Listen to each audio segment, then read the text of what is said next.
Sige, go. Unang tanong ko kay Maricel. Same ba ang canonization at compilation? Magkaiba. Okay, magkaiba yung meaning, pero yung canon ay napaloob doon sa compilation. Kaya sabi ng binasa ko kanina sa definition na halimbawa, ang compiled refers to the process of gathering and I am Catholic, I am alive, I am the gospel, I am the light. Organizing various writing Bibles. So, mayroong pagkakaiba. Okay. Next question. Next question. Agree ka ba na magkaiba ang author ng compile at canon ng Christian Bible? Agree ka ba na magkaiba ang hindi author? Magkaiba yung author. Kasi nga, ang author ay yung Diyos. Okay, time pause mo muna. Pause ang time. Ito, sagot. Hindi Sister Maricel? Sister Maricel? Okay, ayos mo na signal mo. Sister Maricel? Ito. Yan. Okay na ba? Yan, yes, okay na yan. Kasi para maganda yung sagot mo marinig. Okay, ang sagot ko. Go. Okay, magkaiba yung author, ang Diyos. Diyos ang author ng Biblia. Hindi pwede na yung author ay mismong yung mga nag-compile gaya ni Damasus 1. Hindi ganon. Kaya mali na sabihin na yung author, dahil siya mayroon silang traditional na compilation na mali-mali naman, na nangungumpia lang sa original, ayun na yung author. Sunod na tanong. Kung hindi ang Catholic ang nag-compile ng Old Testament, sino ang nag-compile ng Old Testament? Oo, sinabi ko ngayon na si Moises at si Esdra batay sa Esdra 7:6. Roma 3:1-2, yung mga Hudyo caretaker ng Biblia. Sila walang kahit isang Roman Catholic Church wala ang RCC na nag-compile ng Biblia, kasi kung way back doon sa tawag nito sa Lumang Tipan o doon sa panahon ng BC ay mga Hudyo. Batay sa aking nabasa kanina sa inyong reference na Biblia, ang bansang Israel. Next question. Saan naman nila na-collect yung mga scriptures to compile it? Sa mismong panahon nila, sa Jerusalem. Okay, kasi doon naman, binabanggit na yung Jerusalem naman, yung sentro ng pagsamba, no, ng mga tawag dito ng mga Hudyo. So, halimbawa, si Juan ay napunta sa Patmos, doon niya isinulat yung aklat na unang Juan, aklat na Juan, at saka yung Revelation. Yan ang sagot ko. Next question.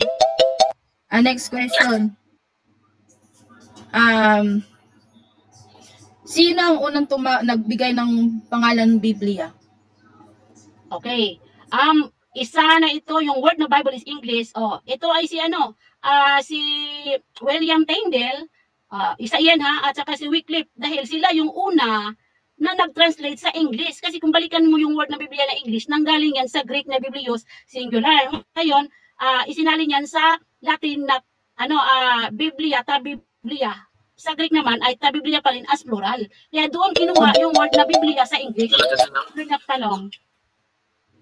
Okay. So, pangalawang tanong, ang tanong ko, kailan tinawag na word na Biblia? Yung word na Biblia nung isalin, yung isalin, ang Biblia na English, ginamit yung English na Bible. So ngayon, yung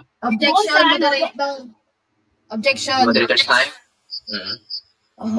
Humingi po ako ng anong date, anong year. Yeah. So, kailan? Kuha ko po kasi Sir Kasi. Counter objection, please. Ito, tumagot ako, moderator. Ganito siguro, no? Kasi narinig ko ang tanong niya, sister, ay kailan. So, bali, siguro mauna mo na yung taon o magiging responsive kayo sa question niya first. Kung anong hiningi na yun, isagot natin. Then, continue kayo sa 20 seconds explanation. So, kailan po daw, sister? Go ahead. Okay. No, 13th century under Wycliffe nung nagsalin siya sa New Testament ng Biblia English translation. Ngayon, 1526 by William Tyndale, isinalin din niya yung Biblia, word na Biblia Bible, noong 1530 sa kanyang tawag ito, yung kanyang translation. Yan ang sagot ko. Next question. Next question. Who canoned the Bible? Okay, ang Diyos, una, ang Diyos ang nagkanon kasi nga, kapag sinabing kanon, standard of faith, napatayan sa ating pananampalataya. Ngayon, ginamit niya yung mga Hudyo na alagad ng Diyos batay sa Roma 3:1-2. Na sila yung nagpulik ng banal na kasulatan. So, ibig sabihin, yung nagkanon, no, yung author ay yung mismo ang Diyos. Gamit yung mga alagad niya na mga Hudyo, hindi Roman Catholic Church. Sunod na tanong. Sunod na tanong. Kailan agree ka ba sa topic natin na Christian Bible compose Old and topic natin na Christian Bible compose Old and New Testament? Oo, agree ako sa Christian na sinasabi mo na compose of Old and New Testament, pero ang hindi ko agree, yung RCC ang nag-compile. Kasi nga, nakatanggap lamang kayo. Kung nakatanggap yung Protestant, nakatanggap yung Byzantine, nakatanggap yung mga Syrian, o yung mga lahat ng mga domination, ay nakatanggap lang din sila. Pero sa inyo, inangkin nyo na kayo ang nag-compile na para bang sabihin na wala ang RCC, wala ang Biblia. Diyan kayo nagkamali. Sunod na tanong.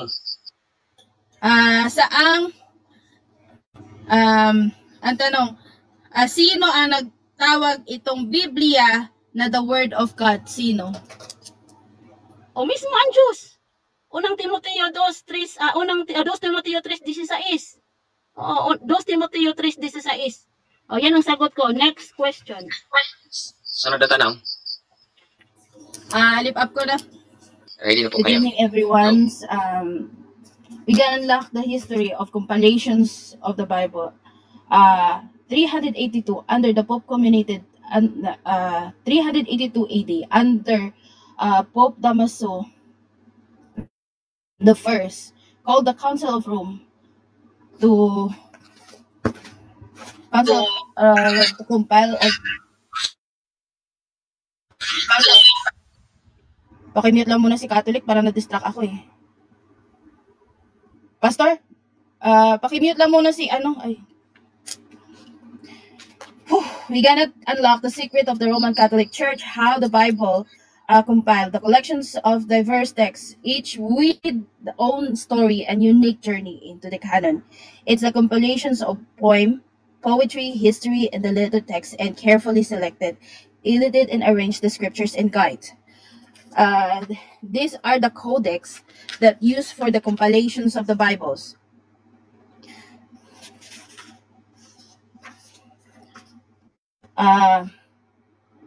The codex that came into prominence the 1st century AD, it was the most common form of the book used by the Christians' literature. It ended that some scholars believe that the Christians had invented. It's appeared that Christians the codex embrace out of Roman territory, bring an end of the century of dominance by the tradition scroll.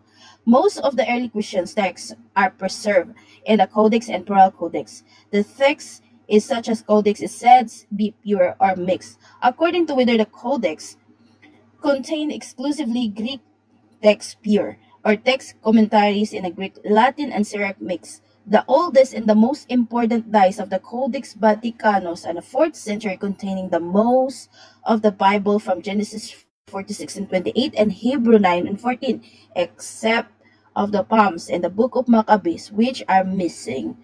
And the most likely Egyptian origin, the Codex of Alexandrinus, the early 5th century, containing the most in the oldest New Testament.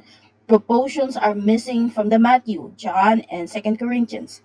Probably the Egypt Codex Sinaiticus in the 4th century manuscript of the Greek Bibles discovered the monastery in St. Catherine of Mount Sinai, the Codex Basai, the 5th century, a manuscript to the Gospel of Greek and Latin presenting the order of Matthew, John, Luke, and Mark, with an expanded versions of Acts and fragments.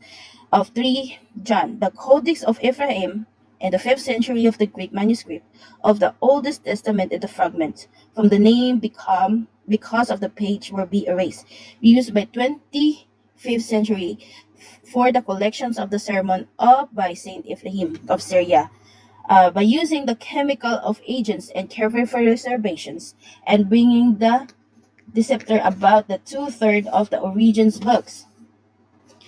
Now, the codex that we have, they based on the Codex of Alexandrinus of the whole Bibles of dated promote the 5th century and now the British Museum numbered by the Royal Patriarch of the Alexandria. King Charles I in 1622 wins its the name, and the Codex Bezae is the name of Theodoro Bezae, Calvin friend, who after obtaining the near of Lyon in France during the War of Religions, and it is dated in the 4th and 5th century as long the series of collectors and annotators have been worked on it, and some amending the text and the other liturgical notes in the of the fortunes tellings of the future. And the Codex Clamontanus in the 6th Greco-Latin means the Pauline epistles now in Biblically National Paris are missing in the part of the kingdom, Second Kingdom and Second Samuel. Some comes in the end of the Hebrew. All the revelations are datable in the 4th century. Its place of the origins is unknown, and many scholars have remarked in a close and requiescence with the idea of Athanasius, the canon of the scriptures, which agree in both content and order. The Colosseria, the geographical term used by the varying connotations and the part of Saipal, the term attested in the early 4th century BCE before Christ, when it seems had been referred for the whole and the great 50 valley of extent from names and plants in the Dead Sea, and often in particular to Bia plants between Lebanon and anti-Lebanon mountain. And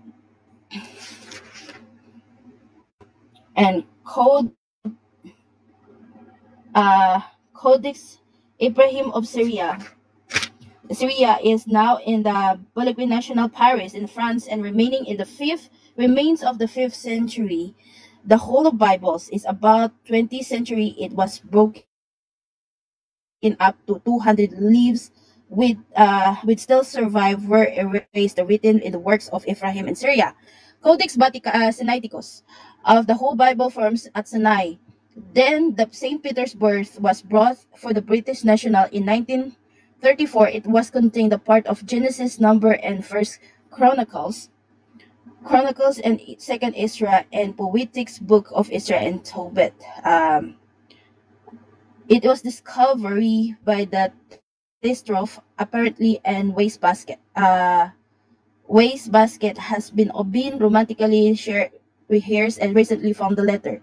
And the Codex Vaticanus, the Bible is already in the Vatican Library in 1475. The first 40 chapters of Genesis are missing, a part of the kingdom of the Second Samuel and the Psalms of the Hebrew. All the revelations are datables in the 4th century. A place of the origins is unknown, and many scholars' idea textualists the Codex generally agree closest in Egypt, the father of versions. And the scholars are gathering. Saint Athanasius is the one who gathered all the scriptures in 1832,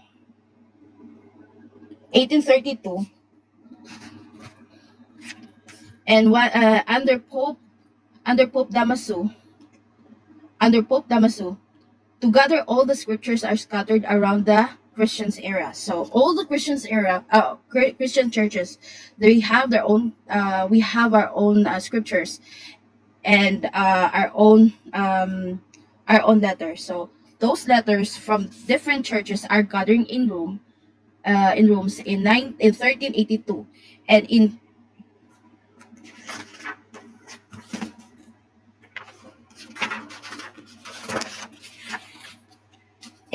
254, the origins in 378, Saint Athanasius gave the name Bibles. In 364, the Council of Laodicea spoke the canonical Biblia, and the biblical canon as a divine collections came into the use of early church.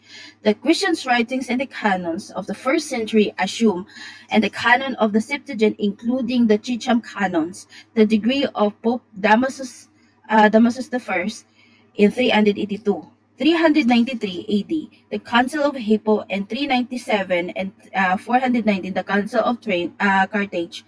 Later, the Council of Florence in 1441 affirmed the Greek canon. Likewise, the Council of Trent assured of official decree to support it in the midst of 50 founder of the Protestant who were rejected the Deuterocanonical books and accepted only the books of Hebrew canon. And the Council of Trent Sige, go. unang tanong ko kay Maricel, same ba ang canonization at compilation? Magkaiba. Okay, magkaiba yung meaning, pero yung canon ay napaloob doon sa compilation. Kaya sabi ng binasa ko kanina sa definition na halimbawa, ang compiled refers to the process of gathering and organizing various writing Bibles. So, mayroong pagkakaiba. Okay. Next question. So, natanong? Next question. Agree ka ba na magkaiba ang author ng compile at canon ng Christian Bible? Agree ka ba na magkaiba ang Hindi author? magkaiba yung author. Kasi nga, ang author ay yung Diyos. Okay, time pause mo muna. Makipas-pause ang time. Ito, sagot. Hindi Sister Maricel? Sister Maricel? Okay, ayos mo na signal mo. Sister Maricel? Ito. Yan. Okay na ba? Yan, yes, okay na yan. Kasi para maganda yung sagot mo marinig. Okay, ang sagot ko, Go. okay, magkaiba yung author, ang Diyos. Diyos ang author ng Biblia. Hindi pwede na yung author ay mismong yung mga nag-compile gaya ni Damasus I. Hindi ganon. Kaya mali, nasabihin na yung author, dahil siya mayroon silang traditional na compilation na mali naman, na nangukumpila lang sa original, ayun na yung Sunod na author. tanong? Sunod na tanong. Kung hindi ang Catholic ang nag-compile ng Old Testament, sino ang nag-compile ng Old Testament? Oo, sinabi ko ngayon na si Moises at si Esdra batay sa Esdra 7:6. Roma 3:1-2, yung mga Hudyo caretaker ng Biblia. Sila walang kahit isang Roman Catholic Church wala ang RCC na nag-compile ng Biblia, kasi kung way back doon sa tawag nito sa Lumang Tipan o doon sa panahon ng BC ay mga Hudyo. Batay sa aking nabasa kanina sa inyong reference na Biblia, ang bansang Israel. Next question. Saan naman nila na-collect yung mga scriptures to compile it? Sa mismong panahon nila, sa Jerusalem. Okay, kasi doon naman, binabanggit na yung Jerusalem naman, yung sentro ng pagsamba, no, ng mga tawag dito ng mga Hudyo. So, halimbawa, si Juan ay napunta sa Patmos, doon niya isinulat yung aklat na unang Juan, aklat na Juan, at saka yung Revelation. Yan ang sagot ko. Next question.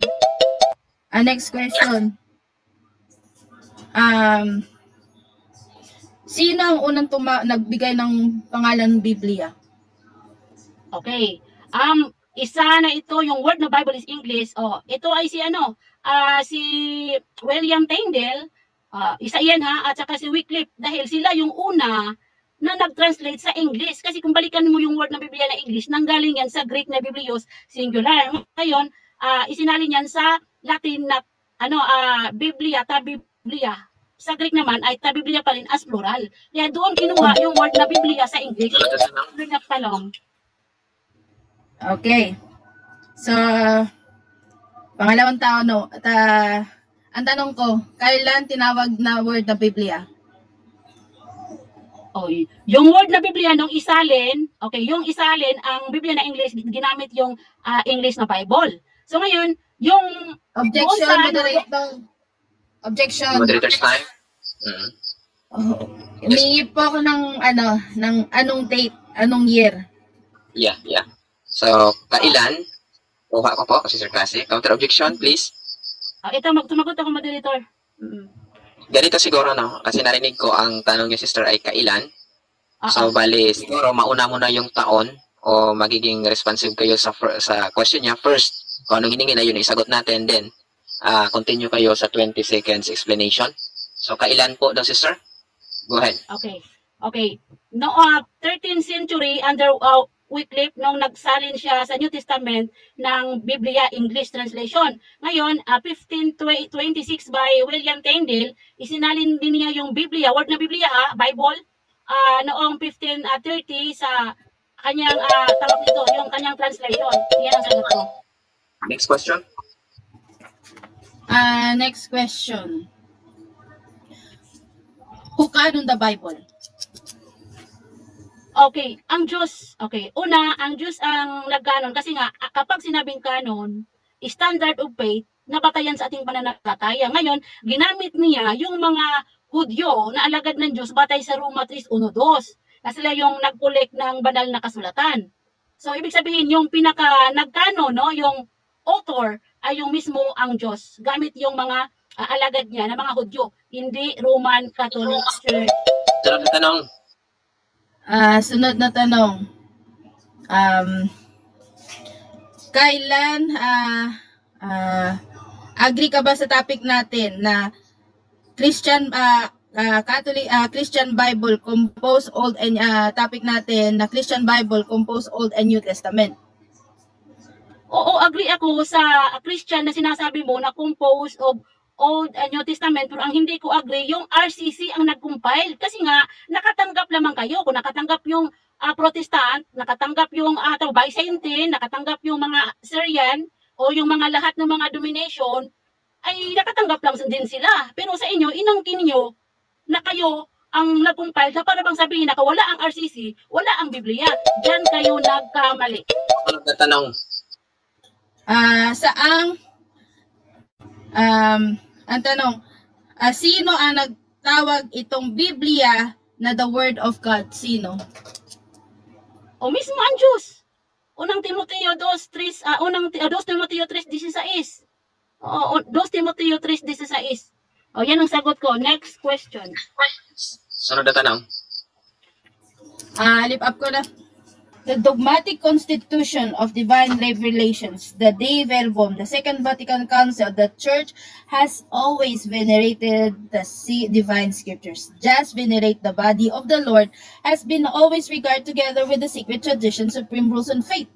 And you will be ever to do so to inspire God by comminated and do right things. And then, the canon.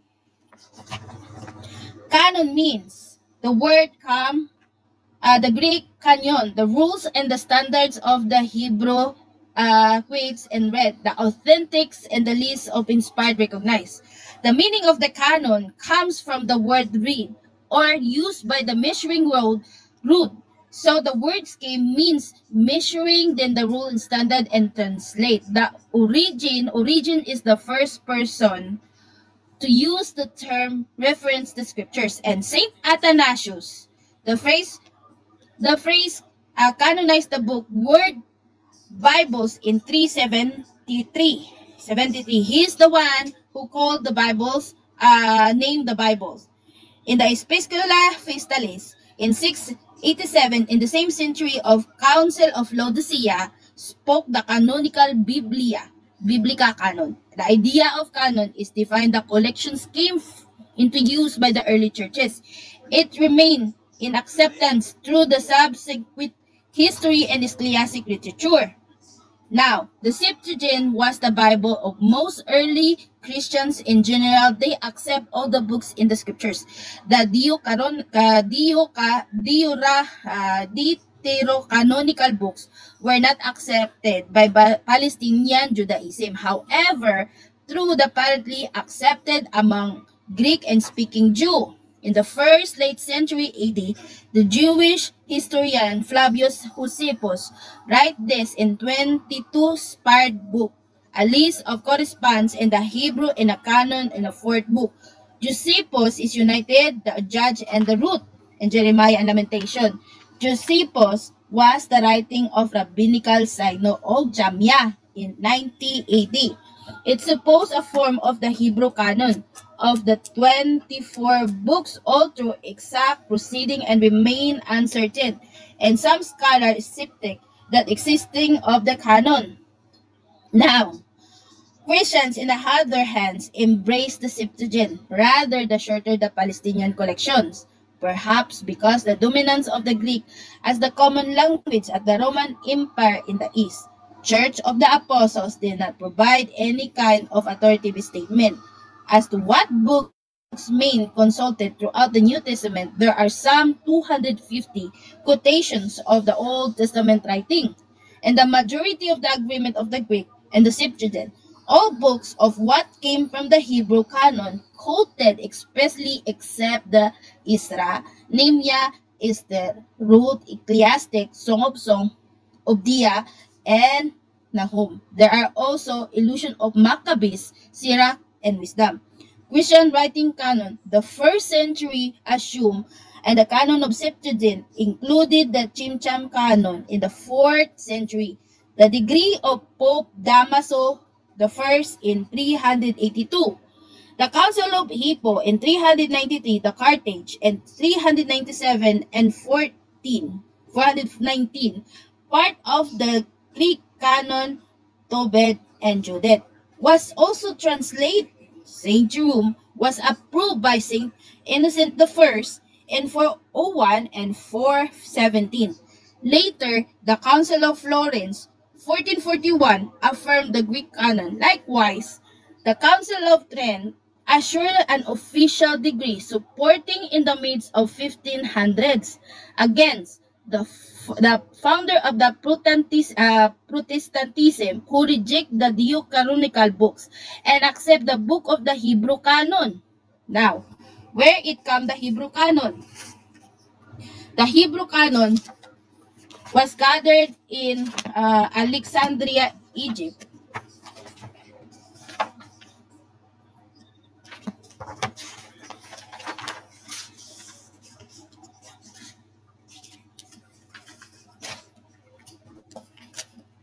Hold on.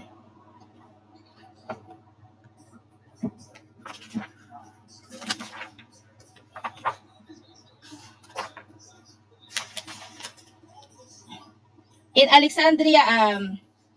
Alexandria, Egypt, which compiled by King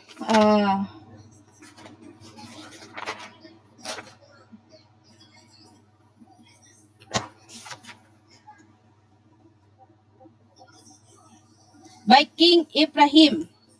So he's the one who compiled and called the 72 scholars from Alexandria and Palestine to translate into Greek.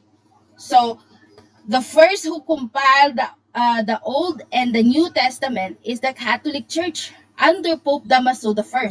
He is the one who held the compilation of the Bible, because in the 5th century, all the books are being burned in Vatican because of Nero. So all the scriptures are being scattered all over the church of early Christian churches, and some of it are decades, and all the scriptures and all the writings of the apostles was in the library in the Alexandria. So the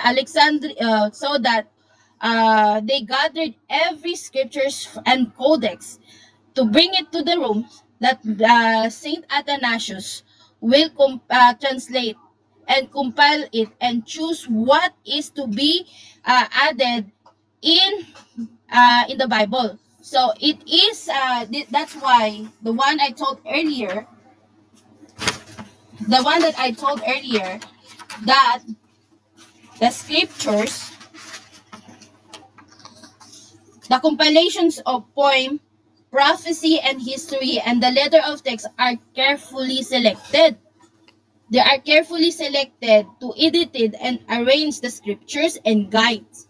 So, in the time of Pope Saint Damaso I, all the scriptures are bring into Rome because it was in the room in Rome was compiled the Bible from Old to New Testament. So all of the scriptures are been bringing to Rome so that it will become now the Bibles we have. All the Bibles that been translated into Latin are the presence now is the Bibles. It was Saint Jerome who translate the Bibles, and it never said that the author, we know the author, but it is the compilation, what is to be chosen to put in the Bible. It is the part of them to select all the scriptures that we will use today. It is the history, the poems and the prophecy and the letters of the apostles. So it means bago pa nagawa yung Biblia, the word Biblia, meron na silang selection kung ano idadala nila at ilalagay nila sa Biblia. So hindi pa nung Old Testament na meron ng word na meron ng Biblia na books. No, it all scriptures. It's written in the papyrus, in the skin of the animals, and in the stone. These are the scriptures that been handed.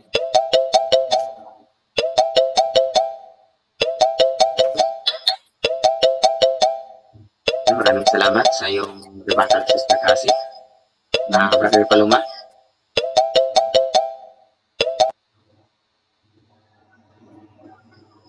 Ayun. 7 minutes, Brother Pepsi.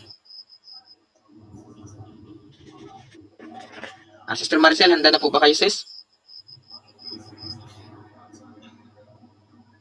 Sister Maricel? Narinig ba ako? Narinig ba? Pula na naman yung signal mo. Pula yung signal mo. Sige lang. Oh. Sige lang, okay lang. Naririnig naman, Pepsi. Okay, so, Sister Maricel, start. Yes po, start na po magtanong. Go. Okay.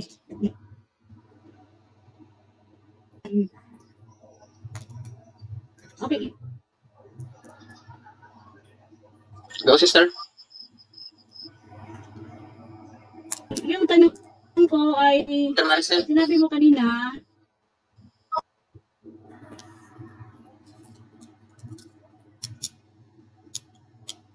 Wala, putol-putol. Mahina, hindi marinig. Sister Maricel, paulit niya, magsalita nga kayo. sisenden, ay ako. Yan. Wait lang ha. Okay na yun, sister. Okay na gumalaw. Go. Yan, narinig na ako, pambihira ito. Oo, Sige. sige. Okay. I-confirm ko muna na tama ba yung sinasabi niya kanina na si Pope Saint Siricius ang una na moderators time. gumamit sa term na Bible? Tapos, pabalik ng oras. Moderator, pabalik Yes mo or ng no? oras sa 7. Saglit lang, Sister Maricel. Mahina signal mo, mahina. Okay, Sister Maricel, ayusin na muna niya itong sister. Yan. Ay, pambihira naman. Ay, naku. Yan. Okay na yan. Okay na yan, sige. Sige, ibalik mo yung tanong. Okay. Ang tanong ko sa iyo, i-confirm ko muna, si Pope Saint Siricius ba ang pinakaunang nagamit sa term na Bible? Yes or no? Hindi. Why? Like I said, Saint Athanasius in 373, the first who gave the praise canonized book, Bible. Okay. So, mali yung sinasabi mo kanina na Pope Saint Siricius called it Bible. Mali yun. Yes or no? Wala akong, ang sinabi ko sa'yo, it was under Pope Siricius who guaranteed the word Bible, guaranteed the book of Bible. Under Pope Siricius, that natapos na yung translation ni Saint Jerome. Okay, sunod na tanong, sinong una na Pope na tumawag sa term na Bible? Hindi ang Papa ang nagtawag nun. It was our church father, Saint Athanasius. Oh, Saint Anat. Okay. So, anong language ang ginagamit ni Saint Athanasius? English, Greek, Latin. Saint Athanasius is a church father from the Objection east. moderator. Objection moderator. Yes po. Time pause. Opo, Yes, tayo sister. muna. Okay, kasi sabi niya kanina, si Saint Athanasius yung unang bumanggit sa Athanasius. na Bible. Ang tanong ko is anong language ang native tongue ni Pope Athanasius? Greek, Latin, Sige. English. Sige po. Siguro doon sa tatlo, Objection, sister. moderator. I have objections. Saglit lang, sis. Wait lang. Okay. So, ang objection po ni Sister Maricel, yung categorical niya, yung pinagpipilian ng tatlo. No? Sige, sister. Kasi Hindi go pa ahead. po ako nakatapos ng introductions ko for answering. Kasi, i-introduce ko yung church father na si Athanasius. I know what is his language. Okay, so sige next na tanong. So ibig sabihin, Saglit lang. No. Moderator muna. I will answer your question, Ate Maricel. Sige, maingay naman itong special child siguro yun. So, ito yun. Yung ganito yun. Ako yung magde-decide kung next question o hindi. So, ang question kasi kanina, may pinagpipili ang tatlo. Sister, nasa course examination, rebuttal na tayo. So, kahit ano na pong itanong, basta na ayon sa paksa. So, gusto po natin ipaulit po natin yung question kay Sister Maricel. Then, sagutin mo, no? Yung mamili ka doon sa pinagpipilian, sister. Sige, Sister Maricel, pakiulit niyo yung question mo. okay, sinabi mo kanina na unang tumawag sa terminong Biblia or Bible English Bible, ay si Saint Athanasius. Ngayon, anong language yung ginagamit ni Pope Athanasius? Greek, Latin, English? Greek. Okay. Greek. Paliwanag. Okay, so,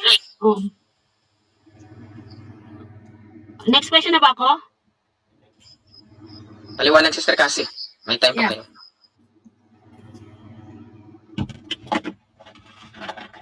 So, next question.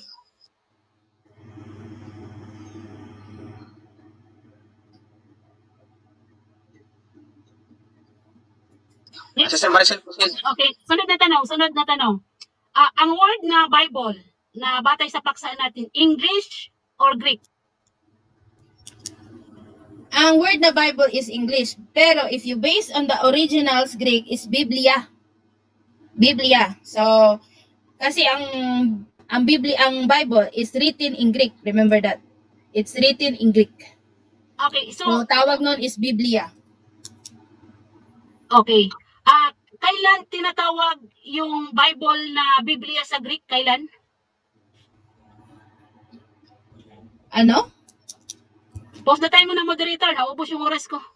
Post time muna po. Ang question ni Sister Maricel, kailan daw po tinawag na Biblia sa Greek daw po? Yung term daw na Biblia, kailan tinawag na Biblia sa Greek? Kailan tinawag na Biblia sa Greek? It's 383 AD. Continue. Okay. So, noong 383 AD, sabi mo, may Biblia na. Yes or no? 383 AD. Yes, in the Council of Carthage. Okay, 383. Kasi ang 382, the council are translated the Damasus. So, Okay, for the confirmation lang, ulitin ko. Tanggap mo na sinasabi mo ngayon na 383 mayroon ng Biblia, yes or no? For the confirmation lang. 383, 83. wala pa siyang Biblia, compilation pa lang. Kaya nga, di ba, compilation of the Bible composed of all. Kumbaga, ginagathered pa lang yung mga scriptures na pagpipilian para ilagay sa Biblia.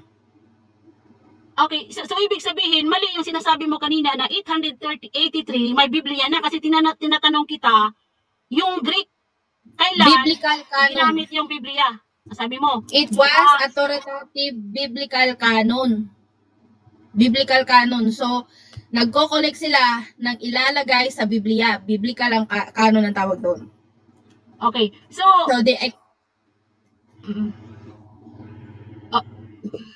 may objection ako, moderator. May objection muna, moderator. Sige, objection. Post time. Okay, pause na tayo muna, moderator. I-clarify ko, moderator. Kasi tinatanong ko kanina, yung Greek na Bible. Kasi sabi niya, Greek daw yung term na Bible. Kailan? Sinabi niya, Biblia po, 383. Biblia. Sister, Biblia daw. Biblia. Sige, Biblia. Greek daw yan. Tinanong ko, 383. So ngayon, tinatanggap man niya na noong 383, may Biblia na. May Biblia. Yan ang tanong ko, moderator. Ipa-clarify ko muna, moderator. Sige, sasagutin ko yan, Ate Maricel.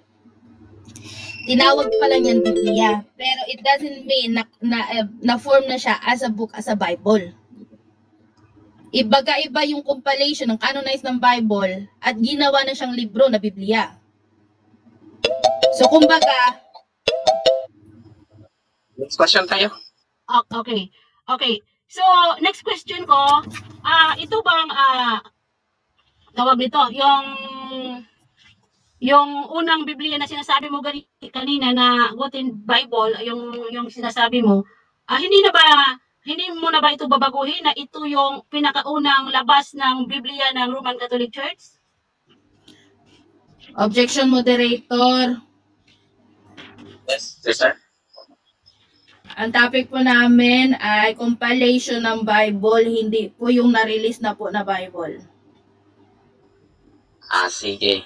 Counter objection po.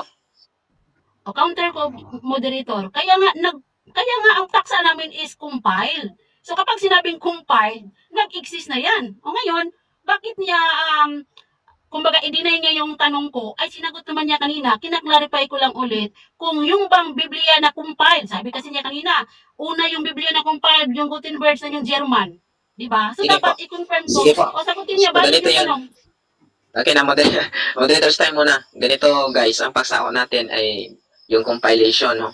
So ngayon, dahil sa second round na tayo, ayon po sa rule natin, na sa ikalawang tindig, kahit ano na po yung ating itanong, basta huwag lang lumabas sa paksa. So nakita ko naman na nasa paksa po yung tanong, kaya sa atin mag-abay tayo sa rule, ay iti-take ko natin ito as valid. Kaya siguro, ipaulit natin yung question, din ipasagot natin. Sasagutin ko na lang Sister pa. Maricel, Hindi, hindi, paulit ko muna yun. Saglit lang, ipaulit ko lang yung tanong para tuloy-tuloy ko. Okay, so hindi mo na babaguhin na yung pinakaunang na-compile ng Biblia ay yung Gutenberg Bible. O hindi ako nagkakamali na pagbigkas. Yes or no? No, because in 382, the compilation of Bible, they gathered all the scriptures from different churches, from different locations to become Bible. Hinihimay-himay pa lang yung mga libro, yung mga scriptures na ilalagay sa canonization ng Biblia. Yung Gutenberg Bible, it's already made. Natapos na siya, pero we are in the compilation. Sunod na tanong. Ako, sunod na tanong. So kung hindi mo tinatanggap na yung Gutenberg Bible is compiled na ng RCC, ano yung pinakaunang Biblia na na-compile na ng RCC? Ang una na na-compile na Biblia ng RCC is Latina Vulgata, which is Latin Vulgate. Okay, sunod na tanong. So, tinatanggap mo na Biblia ang Latin Vulgate?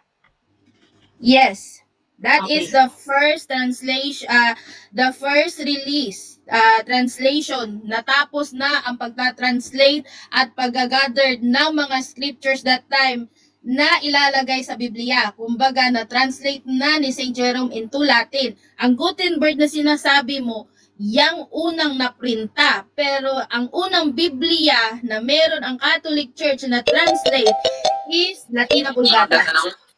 Okay, so mali yung sinasabi mo kanina sa first cross-examination na unang na-compile yung Gutenberg Bible ng 15th century. Mali ka? Yes or no?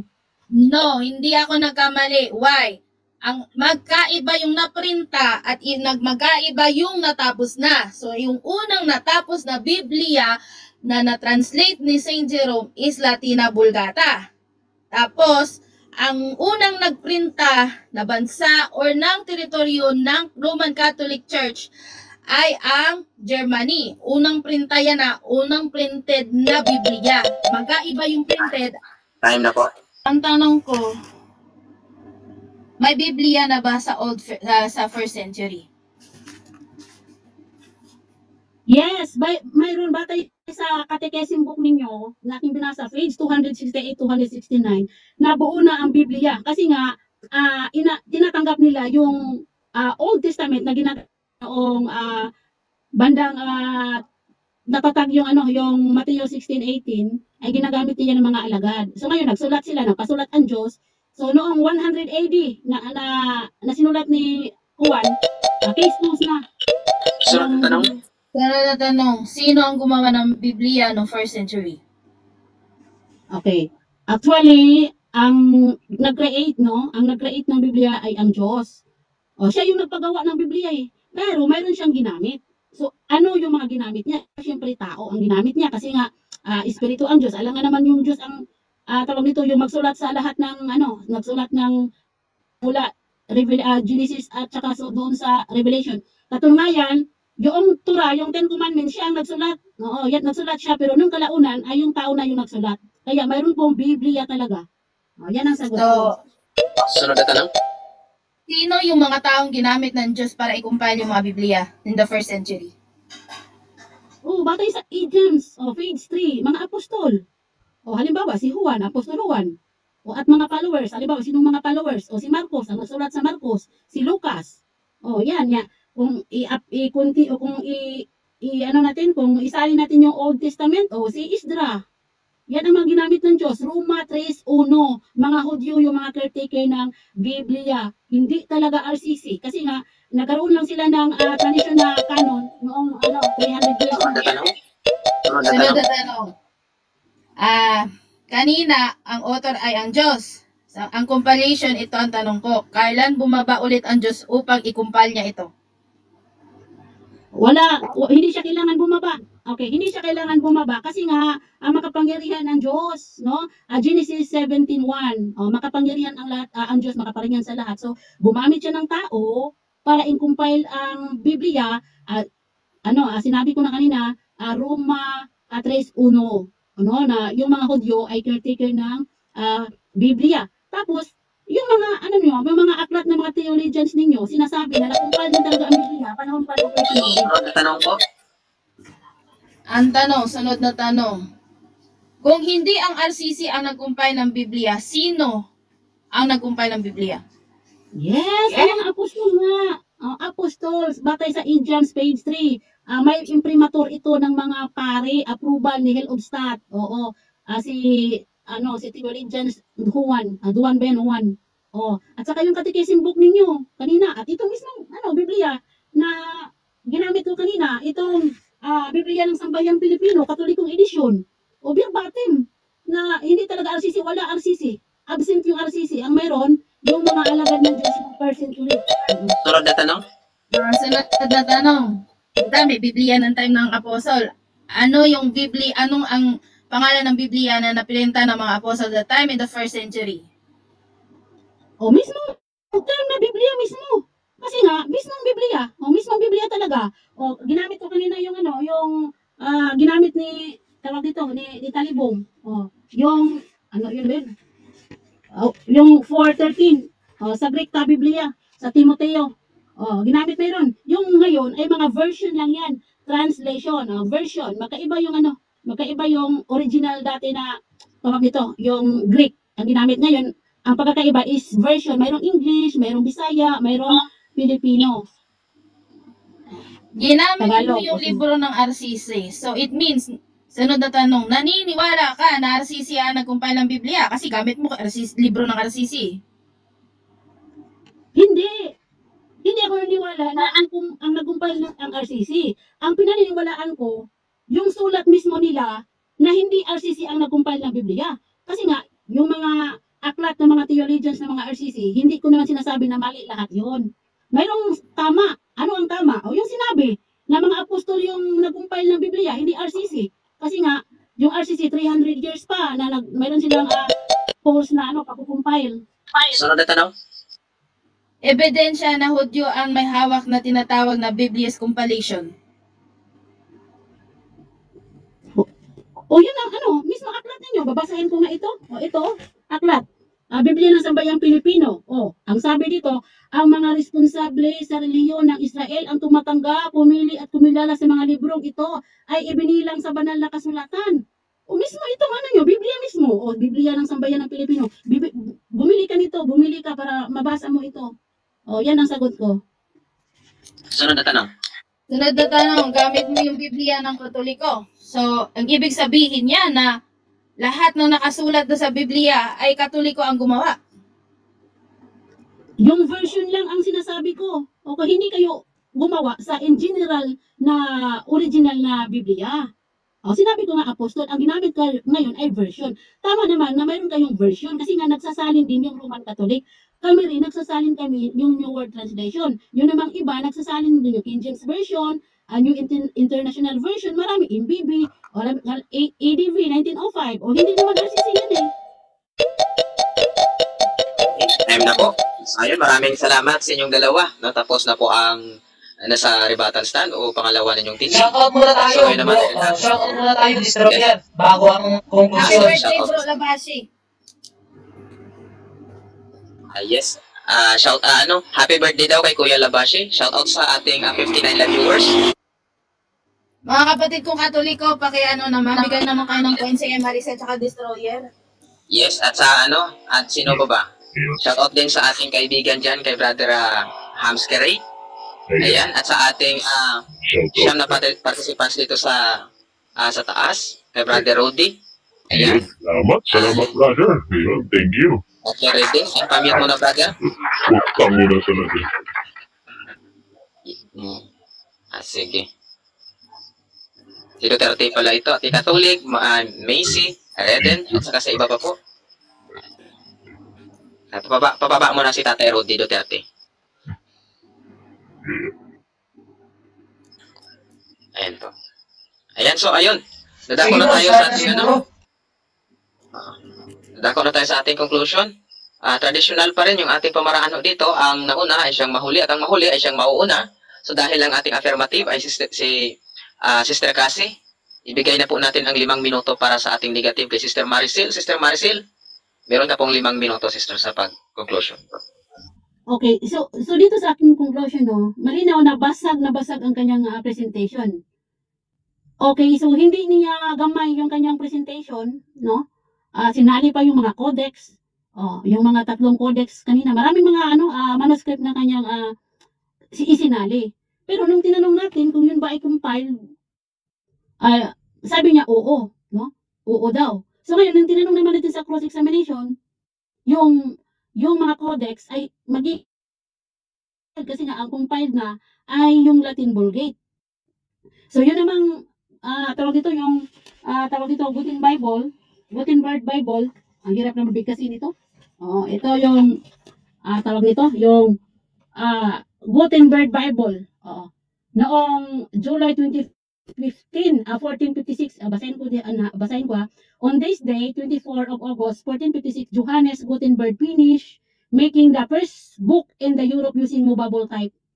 Okay, anong ginawa? Ang sabi dito, the day the Gutenberg Bible binding was finished. Pambihira, binding lang pala, binding. Book binding. Book binding, magkaiba sa compilation, no? At saka yung biblical canon. Kasi nga, ang contribution lang talaga ng RCC ay yung pag-translate, no, ng Biblia. Hindi ko tutol na mayroon kayong translation. Pero wag nyo naman, mga has, na sasabihin na kapag walang RCC, walang Biblia. Ito pa, kahit wala yung Latin, kahit wala yung Latin Vulgate na isinali ni Jerome, magkaroon pa rin kami ng Biblia. Dahil ito si William Tyndale, hindi siya nakabase sa Latin Vulgate, ha. Kung i-research niyo, si William Tyndale nagsalin ng Biblia from Hebrew to Greek, yung original na language. Doon niya isinasalin ang kanyang Biblia na William Tyndale noong 1530. No, kung hindi ako nagkamali, 1526 o 1530. Yan, AD. So malinaw na ang papel ng RCC ay translation, hindi talaga na-compile. Ito pa ginamit ni CFD ni Wendell Talibong, itong The New Greek English Interlinear New Testament, ginamit niya ito. Oh, sabi niya, sa 2 Timoteo 4:13 sa Greek, mayroong ta-Biblia. O di, mayroon ng ta-Biblia. So, mali naman yung sinasabi mo, si Athanasius yung nagsasabi na nagpangalan ng Biblia, ta-Biblia, hindi. Yung mismong sumulat sa 2 Timoteo 4:13, sino bang sumulat sa 2 Timoteo? Di ba? O kayo na lang yung kayo na lang mag-research kung sino yung sumulat sa 2 Timoteo 4:13, kung si Athanasius ba? O kayo na lang, bigyan ko kayo ng assignment. Ito pa.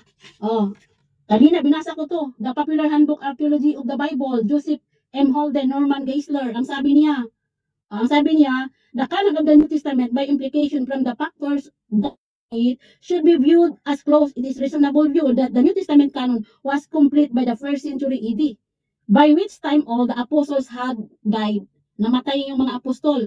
So ano yung papel ng 1st century? Anong sabi dito? Over the first few centuries of the early church, the canon of the New Testament can be recognized by the early church of Father. So, nirecognize lang pala, tinanggap ba? Tinanggap, hindi talaga sila original na canon o nag-compile, nakatanggap lamang sila. Kaya wag niyo namang angkinin ang buong Biblia kasi nga nakatanggap lang din kayo. Ang mga Protestant, nakatanggap lang. Ang mga Jehovah's Witnesses, nakatanggap lang din. So, ngayon, sabihin niyo mga sulpot, kung wala kayong Biblia, hindi ganon. Magbasa naman kayo sa history about sa Biblia. No? Hindi yung nakadepende lang tayo sa mga ibang CFD na mali yung mga tawag nito information.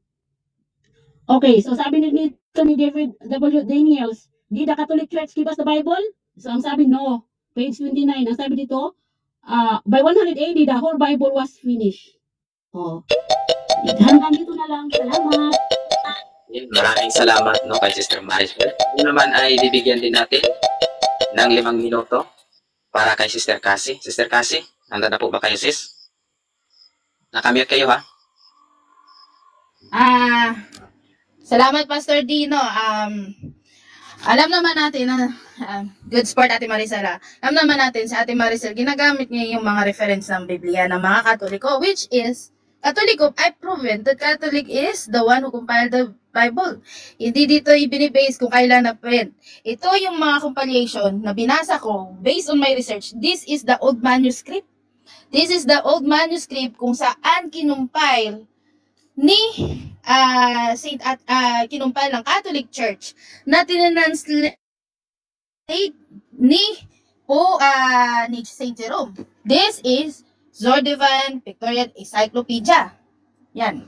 Hindi po ako bias kasi meron din po akong Catholic Bible Dictionary. So lahat ng mga nailatag ko, lahat ng mga nilatag ko dito based on the original text by the Codex Vaticanus and Sinaitos. Ito yung mga scripture na pinilian ng ating mga early church father para magkaroon tayo ng Biblia. Si William Tyndale, kung i-base mo, saan niya binase yung Biblia ng Protestant ngayon? Iti-trace up tayo sa Latina Vulgata pa rin. So, ang King James Version came from the translations of Latina Vulgata. Lahat ng mga Biblia na meron tayo ngayon, gawa yan ni Saint Jerome. Gawa yan ni Saint Jerome noong panahong 382. Kung hindi sa mga church father namin, kay Saint Jerome at kay Pope Pope Damasus, wala tayo ngayong Biblia na tinatamasa at binabasa ngayon. So, itong mga Biblia na mga manuscript na inilatag ko, pinag-aralan ko yan kung paano hinimay-himay ng mga early church father yung mga scriptures from Old to New Testament. Kung ano yung mga ilalagay dun sa Biblia at ano yung hindi. Kasi why? Meron dito part sa Biblia na sa compilation na heresy. Kumbaga, hindi siya magkukontradict siya sa turo ng simbahan, sa turo natin. So, kung hindi sa Roman Catholic Church, wala tayong Biblia ngayon na tinatamasa. So ngayon, ito yung mga references na ipapakita ko sa inyo. Hindi ako nagbabasa at nire-refer ko ito kung ano yung pinag-research ko from since Tuesday until now. Lahat ng ito ay produkto ng ating mga apostles. Produkto ng mga sulat nila sa ibang simbahan na binathered ng Roman Catholic Church para magkaroon tayo ng Biblia. Yung Biblia na meron tayo ngayon, yan ay produkto ng aming church father. Produkto na hindi man mapasubalian ng ibang relihiyon. Dahil ang totoong nagkumpay ng Biblia ay ang Catholic Church. Sa history yan. Mababasa yan through the history. At hindi ko yan pagsisinungalingan dahil hindi po ako nagsisinungaling sa aking mga latag. Ito lahat ay nakakodex. Nakakodex lahat yan. Lahat ng mga LLX, Septuagint, lahat nakakodex yan. Ang tanong, kaya ba nyo i-translate ito sa salita ng English? Kung hindi kay si Jerome, kaya nyo bang i-translate ito sa Greek, going to Latin, going to English? Hindi, mahirap po to. Mahirap na mahirap. Kasi nakasulat lahat yung mga early scripture natin, hindi lang sa bato, sa balat ng hayop, at sa papel ng papyrus. Kung saan nakita yung mga Dead Sea Scroll sa Egypt. At Egypt is the biggest library at that time of the Roman time, are the biggest library over the world. So lahat ng mga scriptures, lahat ng mga Biblia, mga sulat ng mga apostol, dinala lahat dun. Ayun. So ayun, maraming salamat sa huling pagtakip ninyo ng iyong argumento, Sister Cassie. Ngayon naman po ay bibigyan natin ng 1 minuto para sa kanyang final remark. O meron pa kayong endorsement, Sister Maricel? Meron po kayong 1 minuto, sis. Ulit, wala ang masama ng loob. Okay, salamat kay Sister kasi sa kanyang matapang na pag sa